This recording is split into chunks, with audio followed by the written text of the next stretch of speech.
Ya, Shalom para sahabat pelayanan, kita bertemu lagi di video kali ini dan hamba sangat minta maaf karena ya lama tidak mengupload video-video khotbah karena kesibukan pelayanan, dan syukur karena pada petang hari ini sekali lagi hamba berkesempatan untuk mengupload video di YouTube maupun di Facebook. Ya, dan diharapkan para sahabat pelayanan masih menanti-nantikan video terbaru daripada saya, khotbah-khotbah yang sederhana, dan hamba percaya ini sedikit sebanyak akan memberkati Anda semua yang berada di luar, yang selama ini mengikuti perkembangan video-video khotbah daripada hamba ini. Dan hamba sangat bersyukur di atas kehadiran para sahabat pelayanan sebagai sahabat di dalam pelayanan dan sahabat di dalam media massa dan sahabat maupun yang dekat dan yang jauh, khususnya yang berada di tanah Malaysia ini, bahkan di Brunei dan juga di Singapura, di Indonesia, dan di mana saja sekiranya ada para sahabat pelayanan yang mengikuti perkembangan pelayanan hamba ini. Syukur karena kita masih bersama lagi, dan kesempatan yang ada ini hamba percaya ini merupakan satu kebaikan Tuhan dalam kehidupan kita semua, sehingga firman Tuhan dapat disampaikan melalui media-media massa. Haleluya. Untuk tidak melengahkan masa, mari kita lihat firman Tuhan kita di Yesaya 14 ayat 12, 13 dan 14. Di kitab Yesaya pasal 14 ayat 12 sampai 14. Jadi tema kita pada petang hari ini, keruntuhan gereja di zaman akhir. Nah, kita berbicara tentang keruntuhan gereja di zaman akhir. Haleluya. Mari kita lihat firman Tuhan di Yesaya 14 ayat 12 sampai 14. Wah, engkau sudah jatuh dari langit, hai bintang timur, putra fajar, engkau sudah dipecahkan dan jatuh ke bumi, hai yang mengalahkan bangsa-bangsa. Engkau yang tadinya berkata dalam hatimu, aku hendak naik ke langit, aku hendak mendirikan takhtaku, mengatasi bintang-bintang Allah, dan aku hendak duduk di atas bukit pertemuan, jauh di sebelah utara.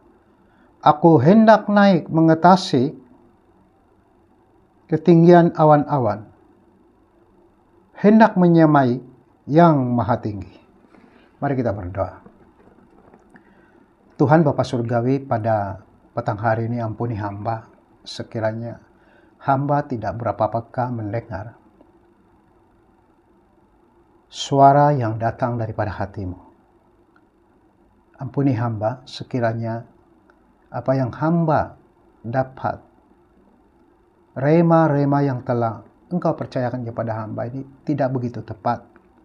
Tapi hamba yakin dan hamba percaya bahwa engkau tidak pernah salah untuk memberitahu rema yang baru, untuk memberitahu perbuatan yang baru, untuk memberitahu kehendak-kehendakmu sesuai karunia dan talenta kami sebagai orang kecil dan terbatas di dalam pelayanan ini, Tuhan. Namun hamba hanya mampu berserah kepada Engkau, Tuhan. Kiranya biarlah Engkau memakai bibir bicara hamba ini, dan segala sesuatu yang hamba mau sampaikan, Tuhan, biarlah itu datang daripada hatimu, Tuhan. Supaya firman ini menjadi hidup dan firman ini menjadi nyata dalam kehidupan kami, dan menjelaskan kebenaran-Mu, Tuhan.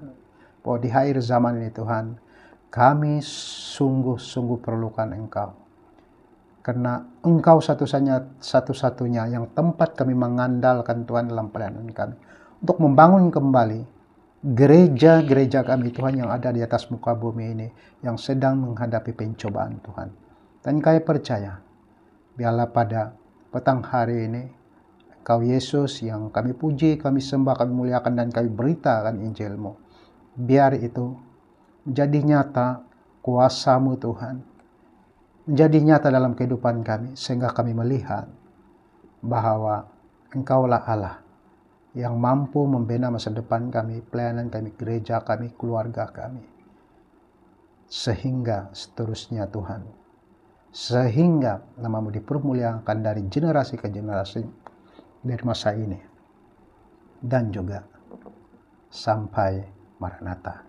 Terima kasih Tuhan, terpuji termulia Engkau. Hanya di dalam nama Tuhan Yesus kita semua sudah diberkati. Amin. Nah, saudara yang saya kasihi dalam Tuhan, pada petang hari ini hamba ingin berbicara tentang keruntuhan Raja Babel. Nah, firman Tuhan berbicara, apa yang ditulis oleh Yesaya ini, ia berbicara tentang satu ejekan terhadap Raja Babel. Dan Raja Babel ini merupakan satu raja yang telah, apa yang dikatakan oleh firman Tuhan ini, ya, yang telah melakukan ya satu pembaharuan di dalam bangsa itu, supaya setiap mereka ini ya kelihatannya ada kemajuan atau ada pembaharuan yang memungkinkan itu bukan datang daripada Tuhan, bukan datang daripada rencana Tuhan, tapi hamba percaya itu datang daripada kedagingan dan datang daripada kehendak mereka sendiri. Karena ini yang telah ditulis oleh Nabi Yesaya tentang Raja Babel.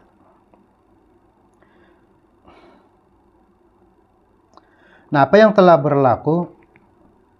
Nah, Raja Babel ini, ya, hamba percaya bukanlah orang yang percaya, tapi adalah orang yang mungkin jauh daripada Tuhan, bahkan bukan orang yang mengenal siapa Tuhan Israel.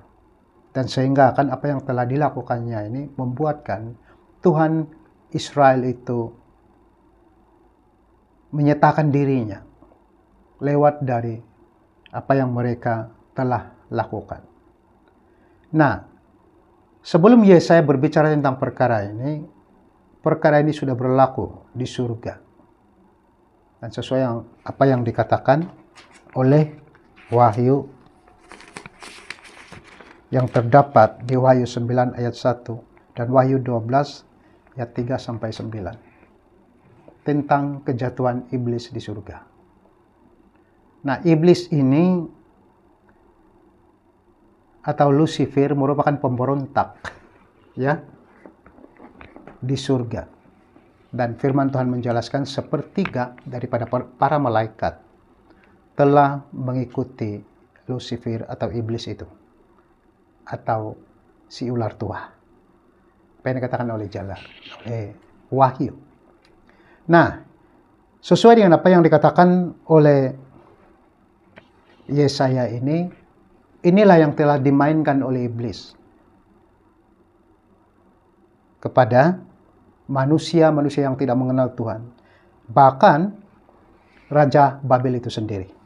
Karena ayat ini dijelaskan oleh Yesaya di sini, seolah-olah mereka ini menyamakan seperti Tuhan, bahkan mau bersaing dengan Tuhan, bahkan ya mau melakukan sesuatu yang tidak sepatutnya. Ya, dan itu akan membuat Tuhan itu sangat murka kepada Raja Babel ini. Ya, seperti mana yang kita baca sebelum ini, ya, menara yang begitu tinggi yang dilakukan oleh orang-orang Babel itu, ya, dengan satu tujuan supaya bangsa mereka masyhur, ya, supaya mereka ternama dan menjadi satu bangsa yang kuat, ya, secara daging, secara manusia. Namun yang pasti bagi Tuhan itu merupakan satu angkuhan, kesombongan yang memungkinkan mereka tidak akan mengenal Tuhan, bahkan jauh daripada Tuhan. Dan sesuai ceritanya, ya, mereka telah diporak-porandakan oleh Tuhan. Dan sehingga mereka kehilangan identiti dan bahasa mereka. Dan akhirnya menara itu tak dapat diteruskan sampai ke langit. Karena Tuhan melihat hati mereka. Ya, sebab perkara itu bukanlah memuliakan nama Tuhan, tetapi memuliakan bangsa mereka, mungkin kepercayaan mereka, dan ya mereka menunjukkan siapa mereka di atas muka bumi ini. Dan itu merupakan satu kesombongan, keangkuhan, bahkan dalam arti kata lain itu satu pemberontakan bagi Tuhan. Karena Tuhan tidak mau manusia ciptaannya melakukan sesuatu yang melebihi daripada apa yang sepatutnya, apatah lagi kalau perkara itu dilakukan untuk melawan Tuhan, ya seakan-akan kedengaran seperti itu. Nah, itu yang sedang terjadi. Dan akhirnya Yesaya telah menulis perkara ini karena identik ya dengan hal-hal yang akan terjadi di zaman akhir dan di zaman akan datang sebelum zaman kita. Dan saya percaya apa yang ditulis oleh Yesus ini berkaitan dengan gereja di zaman akhir ini. Ya, kenapa yang dimulakan oleh iblis itu yang akan dilakukan oleh manusia di zaman akhir ini. Dan kenapa sepertiga daripada malaikat yang ada di surga yaitu mengikuti Lucifer atau iblis. Ya, karena iblis juga ada ideologi dia, ada campaign, ada politik dia. Dia juga ada rohani dia, dan ya ada berbagai teknik, maupun itu bersifat agama, maupun itu ya bersifat rohani, ya bersifat moral dan sebagainya. Iblis ada di semua perkara itu. Nah, begitu juga apa yang berlaku di surga. Dan sehingga akan sepertiga daripada malaikat itu dapat ditawan oleh iblis. Iblis telah berjaya menawan hati mereka. Sehingga akan itu satu pemberontakan kepada Tuhan itu sendiri. Dan membuatkan Tuhan itu murka, dan Tuhan tiada cara lain. Ya, karena sesuai apa yang dikatakan oleh firman Tuhan, iblis ini tidak mungkin dapat pengampunan daripada Tuhan. Jadi bagaimana cara Tuhan? Sesuai wahyu apa yang dikatakan oleh wahyu, mereka telah dibuang. Ya, dibuang ke atas muka bumi ini. Yang merupakan satu hukuman dan satu pemisah di antara surga, di antara para malaikat yang benar, di antara keluarga Tuhan itu dan keluarga yang memberontak ini, yaitu yang pada mulanya adalah malaikat Tuhan itu sendiri. Namun mereka telah menjadi pemberontak, ya, dan mereka menjadikan diri mereka adalah malaikat-malaikat yang jahat, ya, yang melawan Tuhan. Nah, mari kita lihat firman Tuhan ini, ayat 12 ini. Wah, engkau sudah jatuh dari langit, hai bintang timur, putra fajar. Engkau sudah dipecahkan dan jatuh ke bumi, hai yang mengalahkan bangsa-bangsa. Nah, ini Yesaya ini berbicara tentang malaikat, ya, yang jatuh ke atas muka bumi ini, yang sudah dihukum oleh Tuhan. Karena dunia ini sudah rusak dengan dosa. Bermula dengan kitab Kejadian Adam dan Hawa yang telah, ya, ditipu oleh iblis itu sendiri. Jadi tiada cara lain. Dan saya pikir iblis itu berlaku adil. Ya, berlaku adil kepada ciptaan dia. Walaupun banyak benda yang harus kita pikirkan dan kita persoalkan tentang Alkitab ini, tapi ini adalah hakikatnya dan karya Tuhan yang tak dapat dibantah. Karena Tuhan mau melakukan itu ke atas muka bumi ini dan menjatuhkan para malaikat ini di bumi ini. Merupakan satu, ya, hukuman untuk memisahkan surga antara malaikat-malaikat yang jahat yang telah melakukan dosa, yang telah berdosa di hadapan Tuhan. Ya, bukan saja hukuman, tetapi ia memisahkan. Ya, karena surga itu tempat yang suci, yang kudus. Dan hanya orang-orang benar, malaikat-malaikat yang benar saja yang dimampukan, bahkan diberikan otoritas yang tinggi, otoritas yang begitu baik dan sempurna, ya, kepada setiap malaikat itu yang telah dipilih oleh Tuhan dan diciptakan sesuai dengan kehendak Tuhan. Nah, begitu juga dengan manusia. Nah, itulah yang terjadi kepada gelar di sini bintang timur, putra fajar. Itu gelar kepada iblis itu, atau Lucifer. Ya, gelar kepada dia. Dan mengalahkan bangsa-bangsa. Nah, seperti mana yang kita ketahui pada hari ini, sekian lama kita melayani dan belajar firman Tuhan dan mengetahui tentang pemerintahan iblis itu di atas muka bumi ini. Dan mereka memerintah, baik itu melalui kerajaan, melalui agama, ya, melalui individu-individu yang berkaitan, ya, dan sebagainya. Ya, jadi mereka ada di situ, iblis itu. Nah, iblis ini adalah pemberontak bagi Tuhan. Dalam arti kata lainnya, iblis ini boleh disifatkan, ya, sebagai satu yang oknum kejahatan. Ya, karena dia bukan berbicara tentang ya jelasnya iblis itu, sehingga kan ya keterampilan malaikat itu begitu jelas. Ya, apa yang selalu digambarkan ya oleh orang-orang tertentu sesuai penafsiran mereka tentang Alkitab. Tapi iblis itu lebih bekerja di dalam kehidupan manusia. Bahkan dia menyerupai manusia, kata firman Tuhan. Dia menyerupai sesiapa saja kepada oknum-oknum yang tertentu, orang-orang yang tertentu untuk dipakai oleh iblis untuk mengerjakan pekerjaannya bagi kemusnahan gereja Tuhan, kemusnahan iman orang-orang percaya, bahkan menjatuhkan gereja. Nah, ini yang sedang dilakukan oleh iblis di akhir zaman ini. Dan sebab itulah firman Tuhan mengatakan di sini, mengalahkan bangsa-bangsa. Dia sudah kalah di surga. Dia tiada tempat lagi di sana. Ya, tetapi dia tak pernah kalah di atas muka bumi ini sebelum waktunya. Ya, dan saya percayakan ini merupakan ya satu tantangan hebat bagi manusia untuk memilih yang benar dan yang salah. Dan untuk mencari kebenaran itu, karena firman Tuhan mengatakan, carilah Tuhan sementara dia masih ada. Itu dikatakan oleh Yesus sendiri semasa Yesus datang ke atas muka bumi ini. Di muka bumi, di alam yang fana, alam reality ini. Untuk menunjukkan ketuhanannya dan memberitahukan tentang keselamatan yang telah ditawarkannya dengan cara cuma-cuma kepada manusia. Dan itu yang sedang terjadi. Dan hamba percaya, kalau iblis tidak dijatuhkan di atas muka bumi ini, itu berarti bumi ini masih suci. Gambarannya seperti surga. Ya, karena dia sudah dikotori oleh pekerjaan kotor iblis itu, ya, dan saya percaya dosa ini yang berasal daripada iblis, bukan berasal daripada manusia atau dari mana-mana kuasa atau kekuatan, tapi berasal daripada iblis sesuai kitab Kejadian. Ya, manusia itu tidak akan jatuh ya kalau tidak digoda dan tidak ditipu oleh iblis. Ada satu godaan iblis yang sangat kuat dalam kitab Kejadian. Ia mengatakan kepada Hawa, manusia pertama itu yang berjantina perempuan, kalau engkau makan buah ini, dia katakan seperti itu, kalau engkau makan buah ini, ya engkau akan menjadi seperti Allah yang tahu tentang buruk dan baik. Jadi bagaimana? Dia mengatakan engkau tidak mati, tapi akan hidup selamanya dan akan menjadi seperti Allah. Nah, itulah taktik iblis.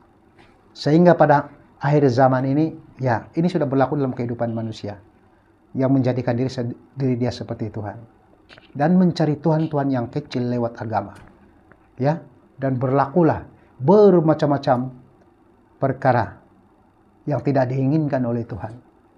Karena itu dilakukan oleh iblis dan memakai oknum-oknum manusia-manusia tertentu. Ya, sebagai contoh berjihad, ya, membunuh orang yang dianggap kafir, yang dianggap perlu dizalimi sesuai dengan ajaran agamanya. Dan ini dikatakan dia sedang berbakti kepada Tuhan dia. Dan kita lihatlah sekarang ini apa yang berlaku dengan Palestina dan Israel. Ia bukan benda baru. Ia sudah lama dilakukannya.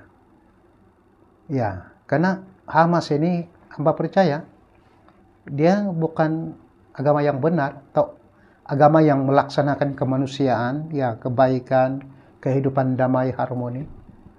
Ya, tetapi hamba percaya dia menunggangi agama yang menggunakan politik. Ya, atau dalam arti kata lainnya mempolitikkan agama. Jadi kalau mempolitikkan agama di sisi rohani pun ada, ya. Di sisi membentuk kerajaan, ya, melalui yang namanya adalah Hamas, ya, kedua-duanya dijalankan. Jadi politiknya jalan, agamanya jalan. Lebih kurang seperti itu pengertian dia. Ya, dan akhirnya tanpa disadari, ya, mereka sedang berjihad dan mencetuskan perang, ya, dengan menggunakan nama agama. Ya, Karena saya percaya kalau mereka mau berdamai untuk mendapat ya ikhtiar daripada PBB ya sudah lama. Tapi oleh karena mereka tidak mau berdamai, ya karena ingin berjihad dan berperang, nah inilah yang akan berlaku dan sedang berlaku dan sudah lama berlaku.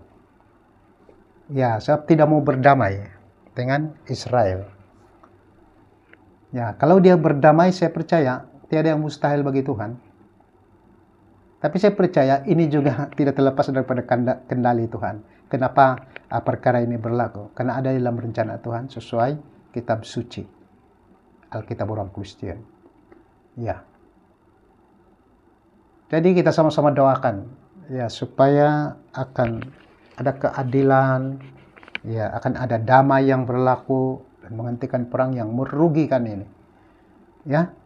Jadi sebagai hamba Tuhan dan sebagai orang Kristen kita tidak memihak mana-mana.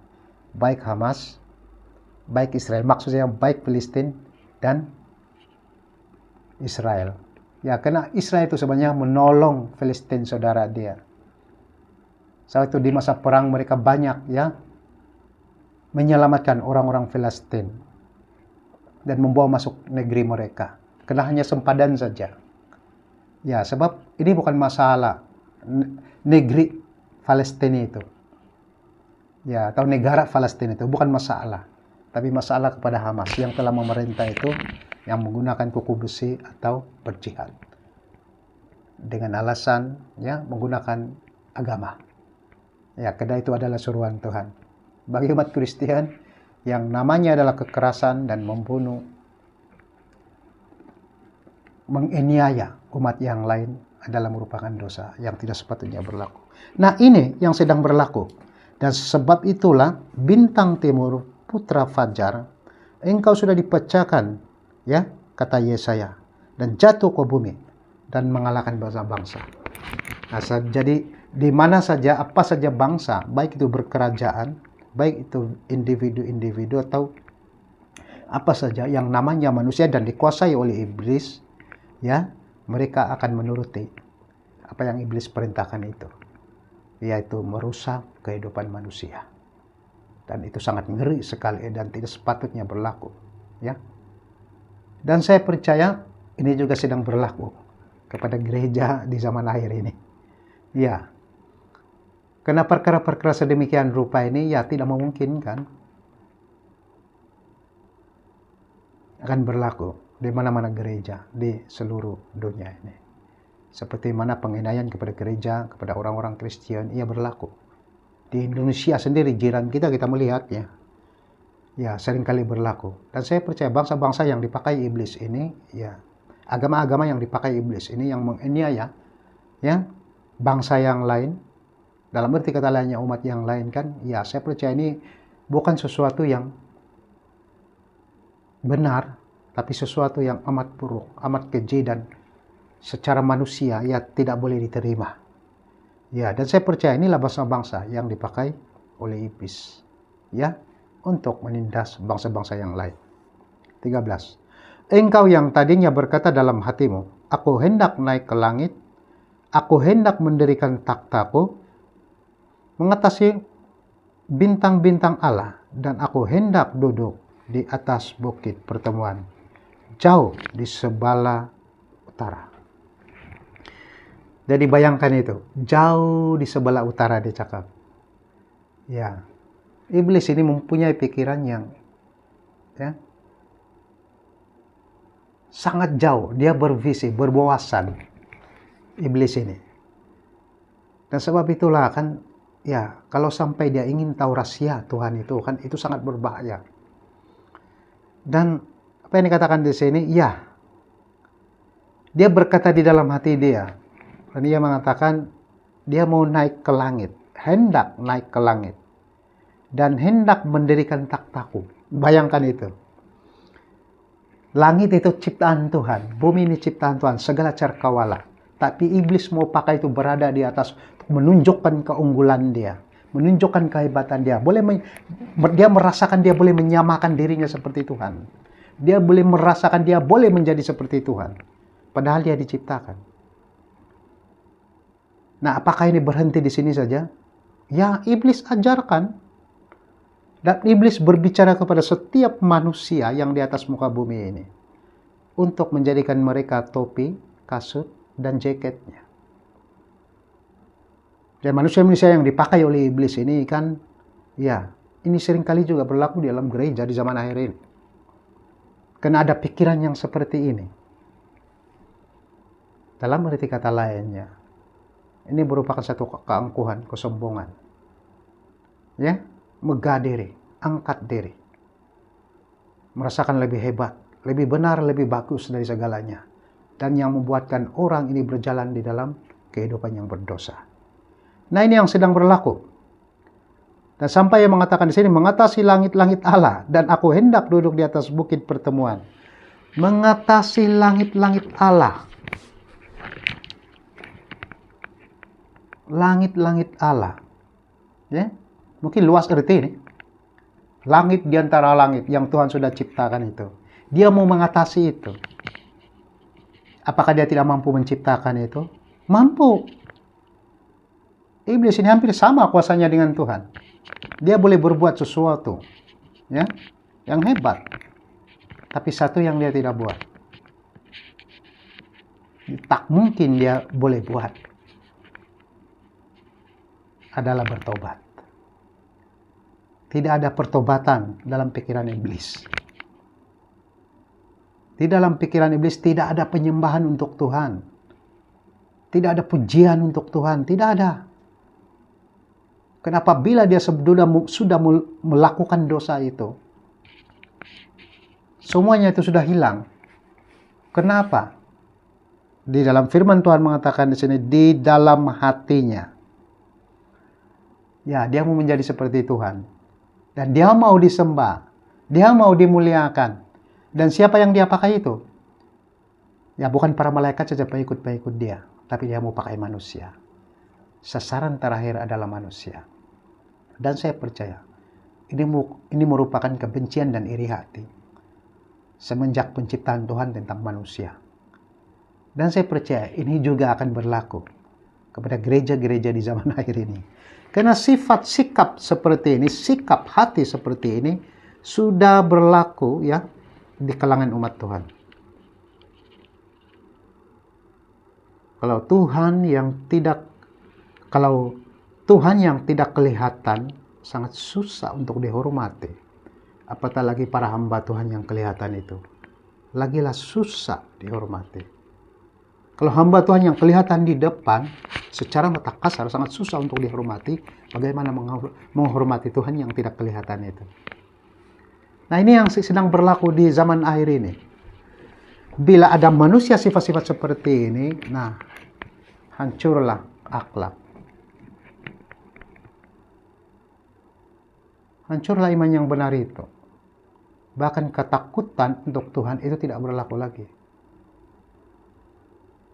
Karena kekuatan daging itu lebih kuat. Nah, apa yang saya katakan kekuatan daging ini lebih kuat? Ya. Karena selalu saya katakan seperti ini. Kurangkan berpikir, tapi banyakkan berdoa. Dekat dengan Tuhan. Ya. Eratkan hubungan dengan Tuhan, keintiman dengan Tuhan. Perlu mengeratkan relasi dengan Tuhan. Relasi dengan Tuhan. Perlu mengeratkan. Ya. Ada hubungan dengan Tuhan. Ada relationship dengan Tuhan. Itu perlu berlaku. Perlu berlaku. Karena kita ini ciptaan. Kita ini hidup di bawah naungan Tuhan. Di penjagaan Tuhan. Dia berkuasa ke atas hidup kita. Jadi kalau kelihatan rohani, kelihatan gerejawan, hidup bergereja, tetapi hati jauh daripada Tuhan, seperti mana yang berlaku kepada guru-guru Taurat dan orang-orang Farisi yang selalu ditegur oleh Yesus. Ya,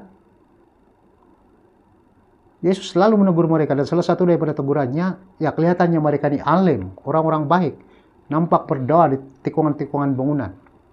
Mereka melakukan ya amalan-amalan agama. Kelihatan orang saleh, orang benar. Tapi apa kata Yesus? Hati kamu semua jauh daripada Tuhan. Ya, tapi tindakan daripada jasmani dia seperti orang agama. Ya, berjubah dan sebagainya. Tapi mereka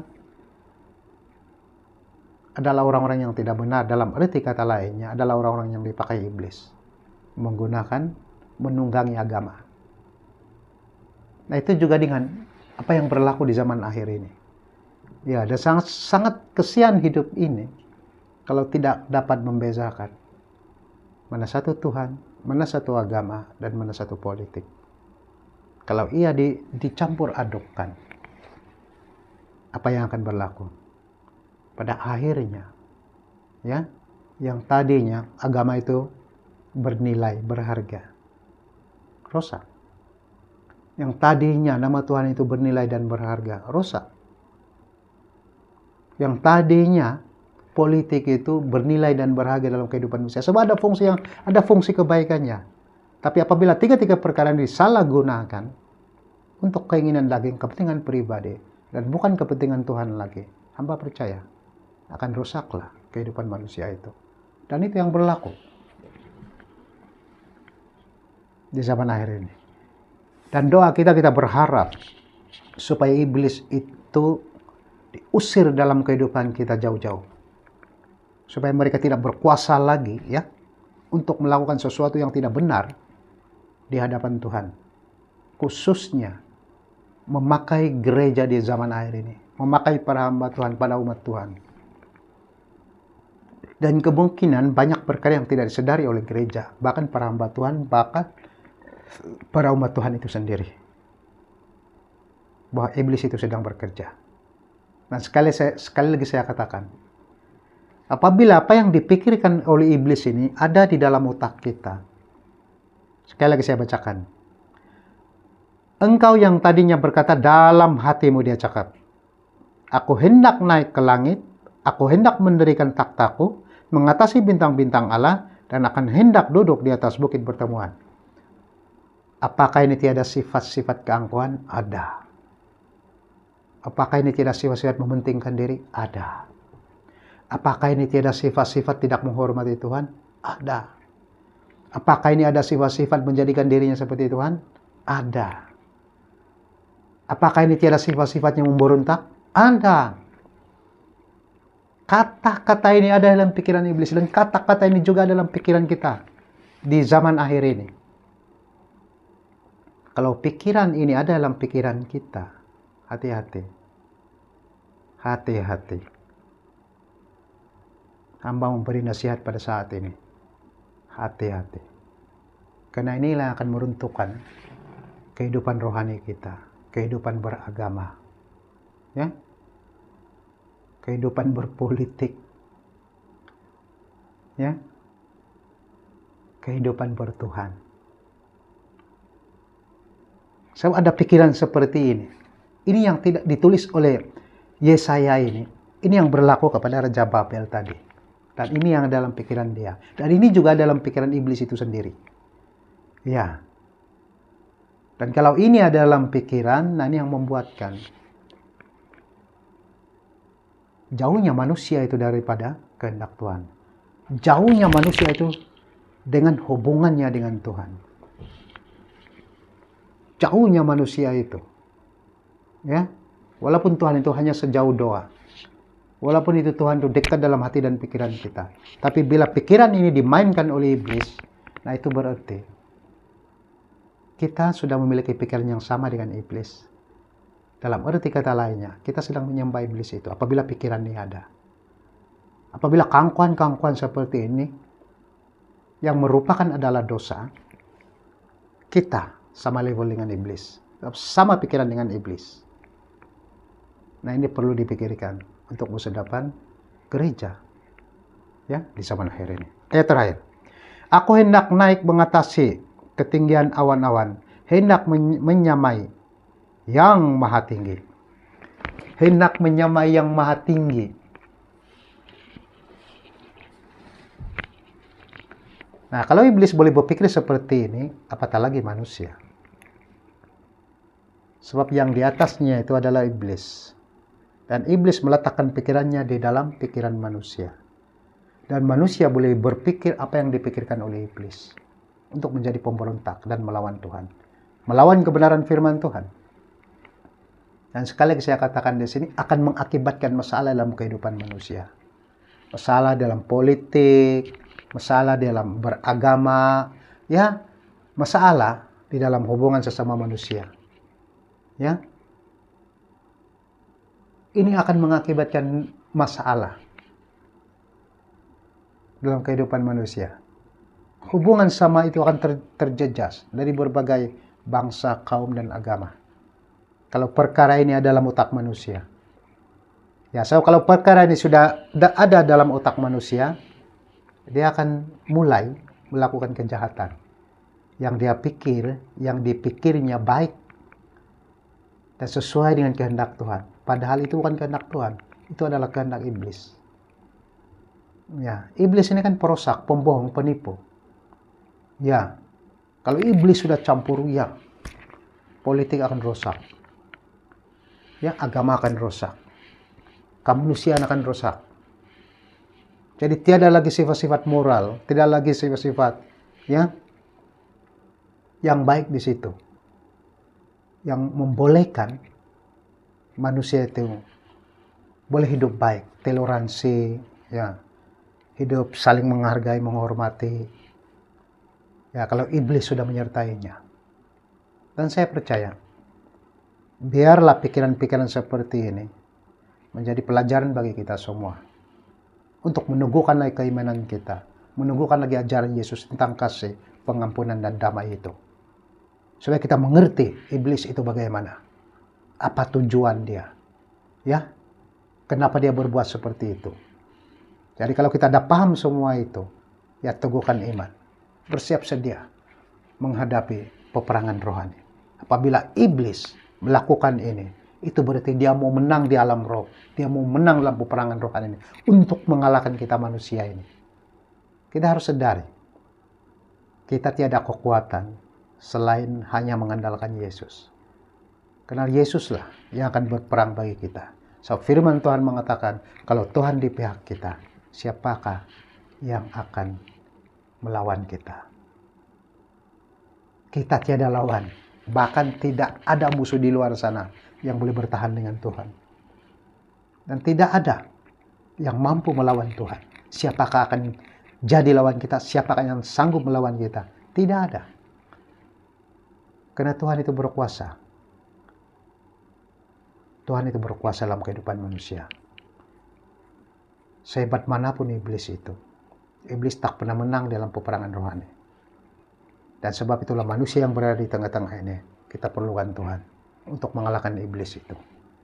Ya, karena firman Tuhan berbicara, kekuatan seseorang percaya itu adalah doa. Karena kita berperang lewat alam roh. Kita berperang lewat udara, kata firman Tuhan. Mengalahkan penghulu-penghulu di udara. Ya, dan bukan mengalahkan seseorang secara daging, ya, secara reality, ya, atau secara harafiah. Ya, bukan begitu. Ya, kalau semua benda diharafiahkan dan kita guna kekuatan daging kita, nah, itu bukan datang daripada Tuhan lagi, tapi datang daripada iblis yang menggunakan daging kita untuk melawan sesuatu. Mari kita terus berdoa. Terus saling merangkul, mengasihi, menghargai, menghormati. Ya, saling membimbing, menolong. Sebagai orang yang percaya kepada Tuhan Yesus. Ya, sebagai gereja yang berusaha untuk hidup lebih aman, lebih damai. Ya, di dalam negara yang kita cintai ini. Ya, untuk hidup toleransi, saling menghargai, menghormati. Ya, tak kira siapapun orang yang berada di depan kita. Tak kira apa bangsa dan agama dia. Karena ajaran Yesus itu kasih dan pengampunan. Itu yang lebih penting. Haleluya. Terima kasih. Ini saja perkongsian kita pada petang hari ini. Dan kita akan berbicara di masa yang akan datang. Terima kasih dan Tuhan memberkati kalian.